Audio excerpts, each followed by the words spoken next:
Imagine you're a young man and you've just found out that you've gotten a girl pregnant. But you and this girl are not on good terms. In fact, shortly after you found out about the pregnancy, she quit talking to you entirely. From this point on, you have no idea how the pregnancy is going, if she is healthy or not, if you're having a boy or a girl, nothing.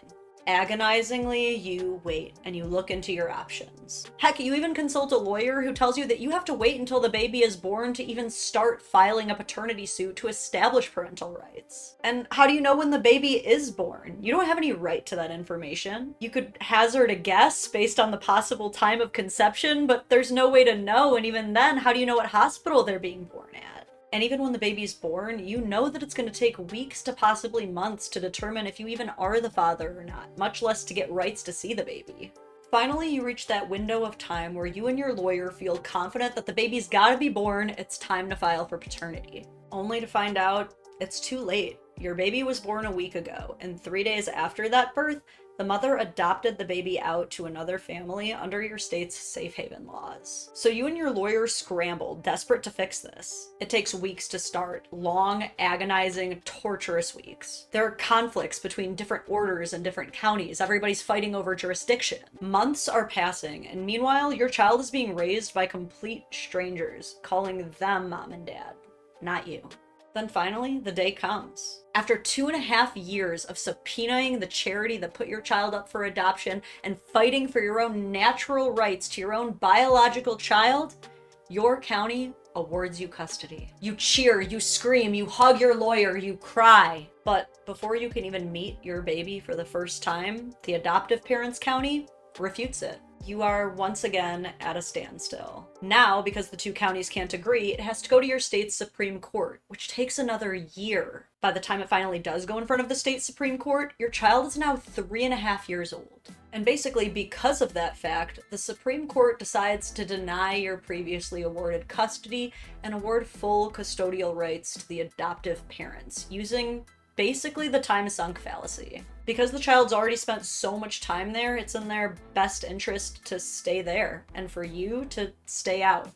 This has been the specific horrifying reality for Michigan native Peter Kreutoff, but he's actually far from the only father to have his child adopted out from under his nose. This also happened to Christopher Emanuel of South Carolina back in 2015, who thankfully was reunited with his daughter, and is currently happening to Florida resident Brandon Marteleys as we speak. Today, for necessary educational purposes, we're going to be going over all 3 of these men's stories, their outcomes, and what you can do to prevent this from happening to you. Gentlemen, consider this some of the best free birth control you will ever receive. We'll start with Peter Kreutoff, and this one happened in my own home state. Like I said, the story that I described at the beginning of this video was Peter's story. And what makes Peter's story so shocking is that he was actually still married to the mother of his child when his child was adopted out without his consent. Now, Peter and his wife were separated at the time of her pregnancy, and so he actually wasn't even sure if he was the child's father or not. But it actually doesn't matter, because Michigan is one of a few different states that assumes that any child born to a married woman is her husband's, for better or for worse. Obviously, this can be a good thing as it prevents married men from having to fight for their own paternity, but it can be a bad thing, of course, if your wife leaves you for some other guy and while you're separated, she gets knocked up, but he doesn't want to stick around, so he jets out, but you're still married to her. Good chance they're going to stick you with the child support. If you want to know how paternity is determined in your state, I'll link a state-by-state list down below. However, having assumed paternity still doesn't give you any rights during the pregnancy. It's still her medical procedure, and he was still totally cut out. He had no clue where his estranged wife even was. So while he was in Grand Rapids, Michigan, she was all the way in Kalamazoo, Michigan, which is why she was able to successfully put the child up for adoption there. How is this possible? I'll explain. While Peter was filing for custody in a divorce petition in Ottawa County as soon as he could, a judge in Kalamazoo County had already ruled to terminate both parents' rights so she could adopt out the child. See, in Michigan, mothers are protected by safe haven laws, where a mother is legally allowed to surrender her child within 72 hours of the birth to any emergency worker with no intention to return. And the father's consent, even if married, is not necessary. And instead, this is considered reasonable enough notice. By surrendering the newborn, the parent is releasing the newborn to a child placing agency to be placed for adoption. The parent has 28 days after surrendering the newborn to petition the court to regain custody of the newborn. After the 28-day period to petition for custody elapses, there will be a hearing to determine and terminate parental rights. There will be a public notice of this hearing, and the notice will not contain the parent's name. The parent will not receive personal notice of this hearing. A parent who surrenders a newborn and does not file a custody action is presumed to have knowingly released his or her parental rights to the newborn. If the court finds by a preponderance of evidence that the surrendering parent has knowingly released his or her rights to the child, and that reasonable efforts were made to locate the non-surrendering parent, and a custody action has not been filed, the court shall enter an order terminating parental rights of the surrendering parent and the non-surrendering parent. In Peter's case, would you like to see the reasonable public notice that he was given to respond to? This tiny little snippet printed in one local Michigan newspaper was all Peter had to prevent having his child stolen from him. Well, he didn't see the notice. Who would? He didn't respond within 28 days, and because of that, he may never be able to meet his child. To this day, Peter Kreithoff still doesn't even know his own child's name. The worst part? This is a direct quote from the adoptive parent's lawyer. According to her, Michigan provides more protections to the non-surrendering parent than any other state. And she's right. Michigan is the only state required to provide reasonable efforts to find the parent that has not surrendered the child. This being their version of a reasonable effort. 41 states require no notice whatsoever. Bone chilling. Our next story has a much happier ending though, but not without a long uphill battle. This is Christopher Emanuel, who I actually had the honor of getting to meet in South Carolina at an equal shared parenting event, and he's the one who introduced me to this phenomenon. I had been advocating for fathers' rights for years before I had ever heard the words putative fathers registries or responsible fathers registries, but now that I know about them, I am sure as hell gonna make sure you know about them too. Chris's story begins the same way a lot of fathers' stories do. He met a girl that he thought was cute and clever, and she thought he was cute and clever, and life found a way. And even though their relationship was still pretty fresh, Chris was excited to be a dad. He made sure that his daughter's mother, who he now refers to as the egg donor, knew that he was going to be around for the long haul. He even talked about marriage with her. He was all in. But things got complicated when he went to meet her family, who Chris says responded to his presence with potent racism. In his words, hearing racism is one thing, but actually feeling it is a punch to the gut. Nonetheless, when they left, she assured him that they would continue to raise their baby together. Now, to be fair, egg donor's mother has since come out and stressed that her disdain for this man was not based on his race, but on the fact that he was unemployed. I'm bending over backwards to not be racist right now. But it doesn't really matter if egg donor was raised by racist Karens or just regular Karens, because nothing could justify what they would do next. Despite remaining mutually affectionate through text messages, Chris noticed that his girlfriend wanted to spend less and less time with him, and even requested that he not come to the doctor's appointments. Now, this did raise some alarm bells for Chris, who began to worry that if he wasn't allowed at the doctor's appointments, they sure weren't going to allow him at the birth. But it raised even more alarm bells for his half-sister Chelsea and her best friend Jill, who actually confronted Chris and warned him that he should be afraid that she would put their child up for adoption. As a side note, shout out to all the overprotective sisters who do not let their brothers get run around.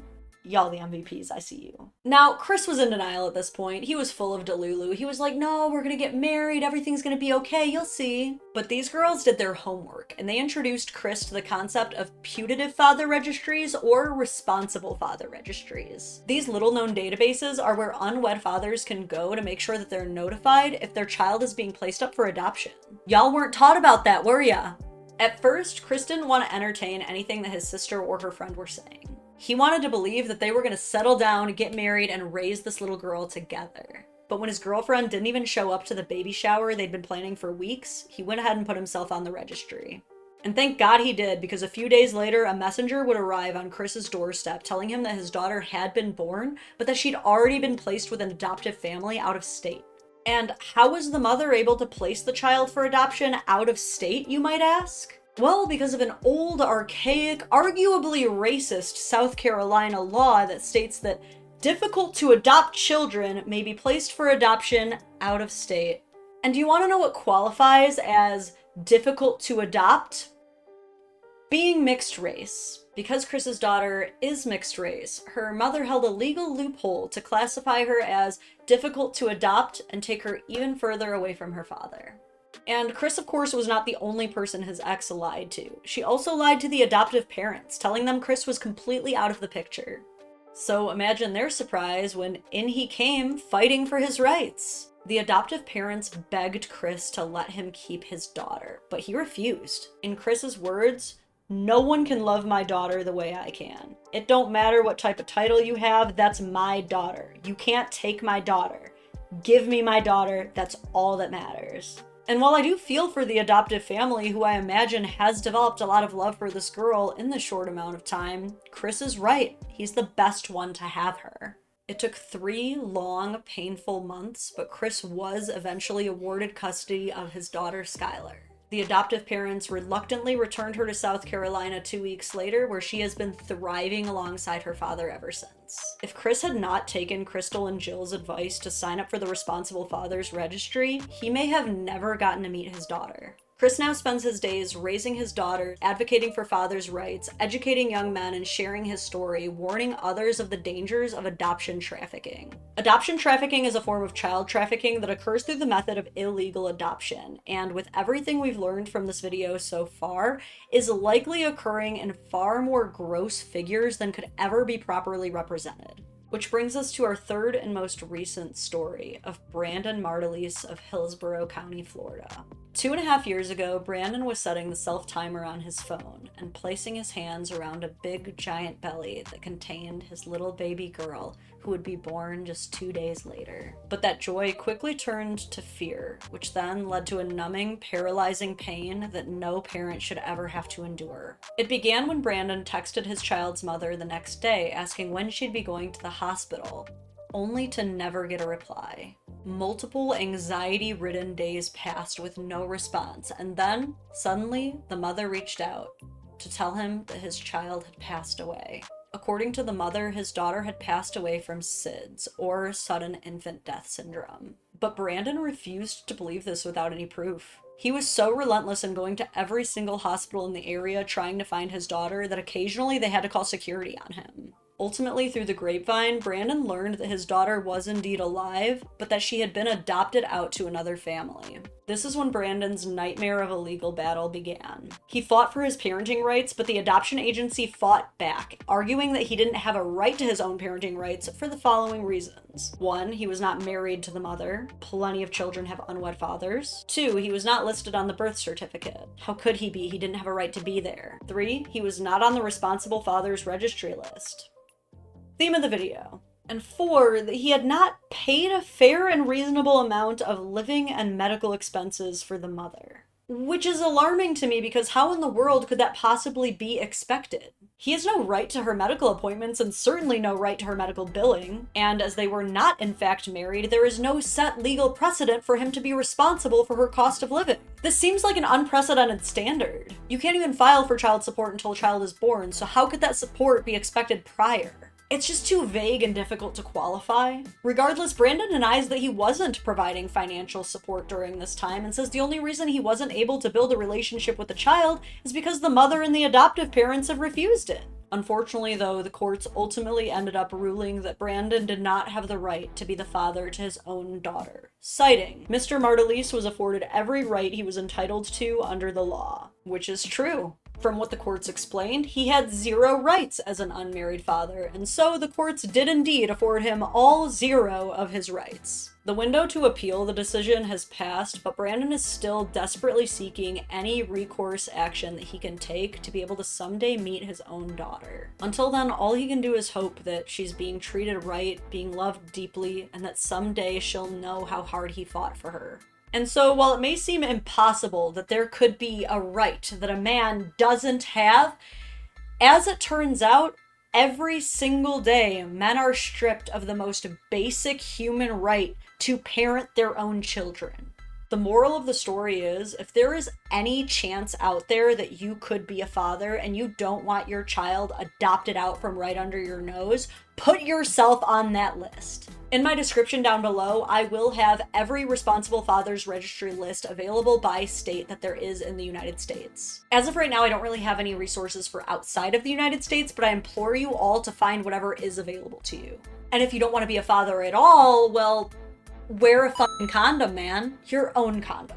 Never forget which one is cheaper. Well, folks, this has been your lesson in responsible father registries and adoption fraud. Did you know these registries existed before this video? Did you know about safe haven laws or how little regard there's given to non-surrendering parents? What do you think about these cases? Do you think it's true that a child could be better off with an adoptive family than their own biological family if they've essentially been strangers their whole lives? Or do you think these fathers deserve more recourse than they've been afforded?